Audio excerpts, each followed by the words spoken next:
At 44, I started a 1001-day experiment to decoding happiness and peace, treating it not as a lucky break, but as a rigorous craft. I thought I was being bold.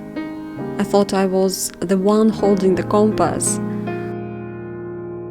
But the universe has a wicked sense of irony.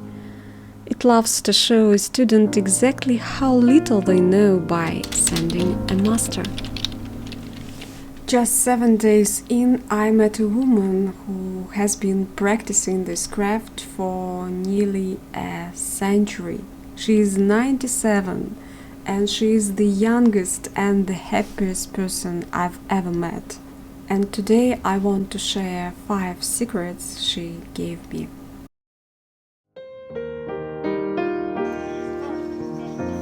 It was January 1st. I was walking through the square, feeling the weight of my own ambition, the weight of every word I hadn't yet written. And then the fog of my thoughts was pierced by a request. Simple, human, irresistible. "Would you mind taking a photo?" she asked. Her voice sounded like a flute. As I took her phone, our eyes met. You know that look? Some people have eyes that are like mirrors. They just reflect the world's cares. Hers were like lighthouses, deep, steady, and terrifyingly clear. We started to talk in the genre of my life and my book, This Magical Realism.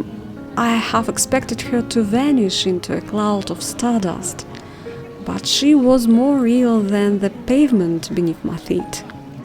"I'm 97, she said, as casually as one might mention the weather.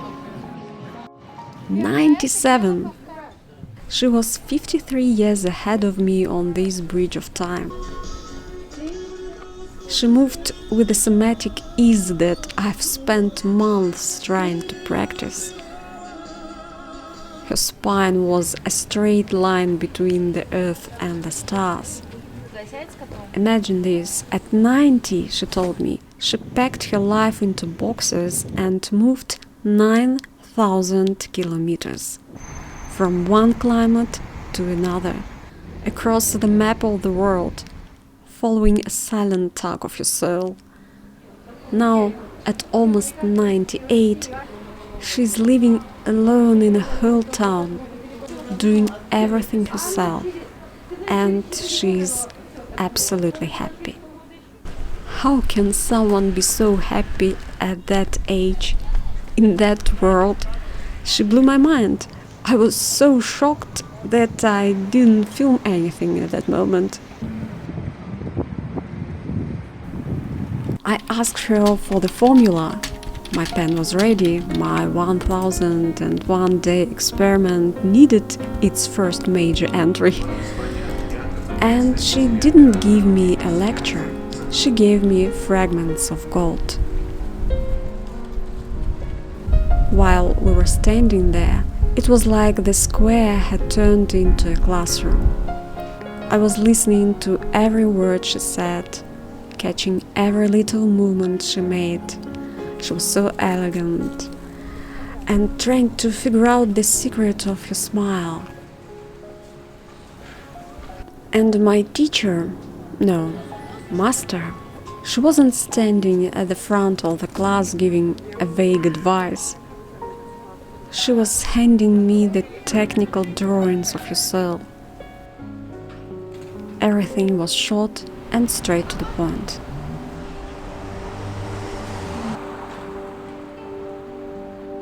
Order, she said, is the canvas upon which freedom is painted. She lives by a rhythm as steady as a metronome. There is a sacred time for the ritual of movement, a precise hour for nourishment, a strict curfew for sleep. Her world is draped in white. Only white linens, natural fibers, a home filled with light. In a world of chaotic grays and dark colors, she chose the clarity of white.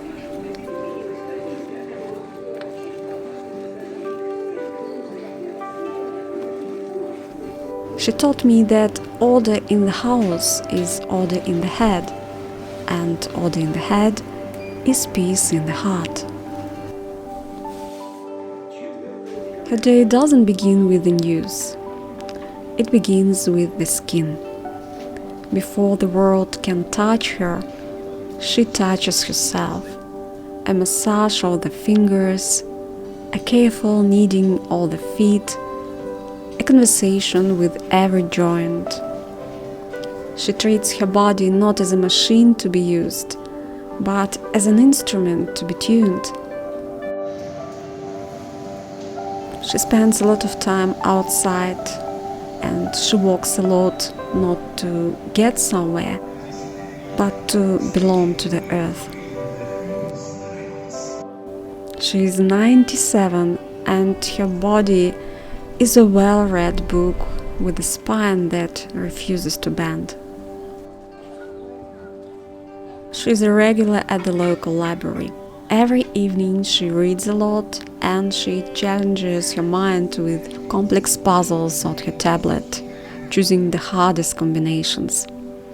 She knows that a mind without a challenge is like a house without a roof. It eventually lets the chaos in. So she keeps the lights on in every room of her intellect.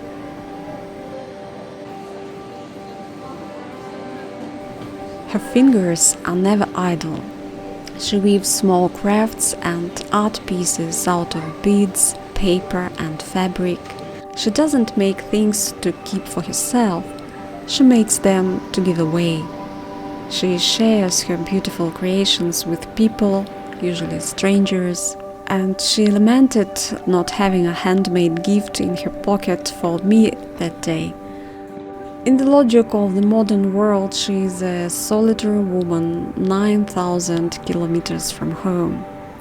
In the logic of magic realism, she is an alchemist, turning loneliness into art and giving it away to the wind. But then we spoke of the shadows. She has outlived her husband, her daughter, her friends. A century of life is also a century of goodbyes.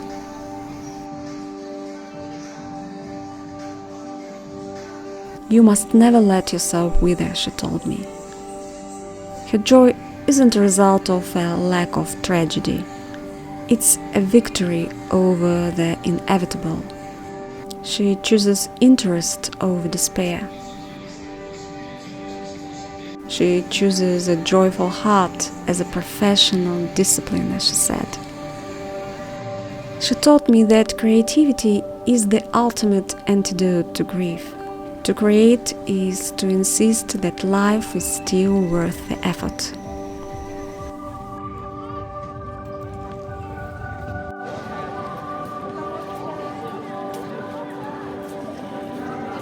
And you know, my dear friend, I tried to share this miracle. I showed her photo to my friends, my parents, my relatives. I spoke of her 97 years, her spine like a silver needle, her mind as sharp as a diamond cutter. But, you know, a strange thing happened. Nobody was particularly impressed. I was shocked. They nodded, they smiled, they said yes, but then they returned to their usual conversations about the news, the weather, and how they spent holidays. And it made me realize a miracle is not something you see, it is something you recognize. To truly understand her, you had to stand in her aura. You had to hear how she formulated her thoughts, without a single complaint about the government, the joints, or the lonely silence of her apartment. She possessed a delicacy of time usually found only in young, busy professionals. She took her photo, gave her gift of wisdom, and walked away into the fair, vanishing into the festive crowd like a character from a fable. The world might not have seen the miracle, but I did.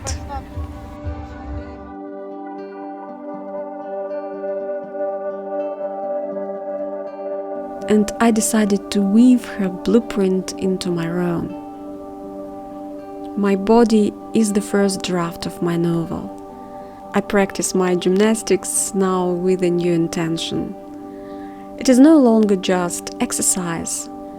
It is a conversation with my body. Everything is finally connected. I see it now. Editing these videos, weaving sentences into a story, the rhythmic movement of my gymnastics, and the slow simmering of a meal, it's all one and the same. It is my needlework. This is my bead weaving. Each act is a workout for the heart, a discipline for the mind, and a playground for creativity. I've committed to the art of small steps. 30 minutes, an hour, even just 2 sentences. I realized that if I don't show up at the page or the stove or the exercise mat, the house of my happiness stays unbuilt. I'm no longer just doing things. I'm crafting a life, one intentional movement at a time.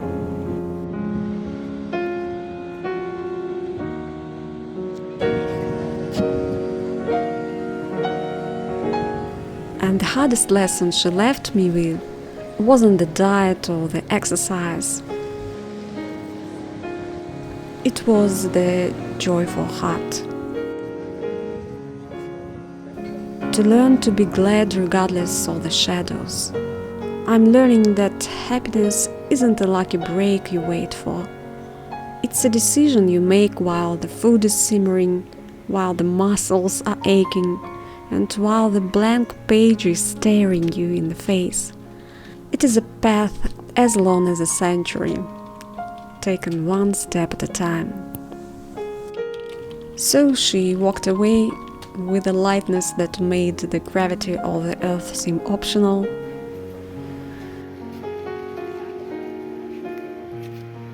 I realized then that this was my New Year's gift, a miracle. A woman who proved that the autumn of life doesn't have to be a season of decay. It can be a season of the great harvest.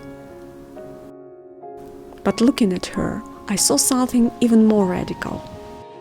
While the calendar said she was in the deep winter of her century, her presence was a manifestation of eternal spring.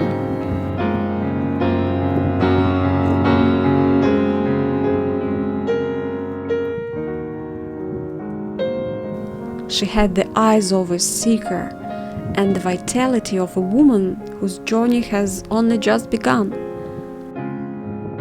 Her joy wasn't a memory, it was a perspective. I came to this square looking for words for my book. I left with a blueprint. My 1001 days have just begun.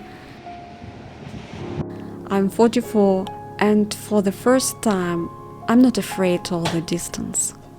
Because I've seen where the path leads if you craft your joy with precision. This encounter has planted a seed in me, a practice I'll call eternal spring. It is a way to keep the soul's blossoms alive, even when the world outside is frozen. Because age is a season, but vitality is an art.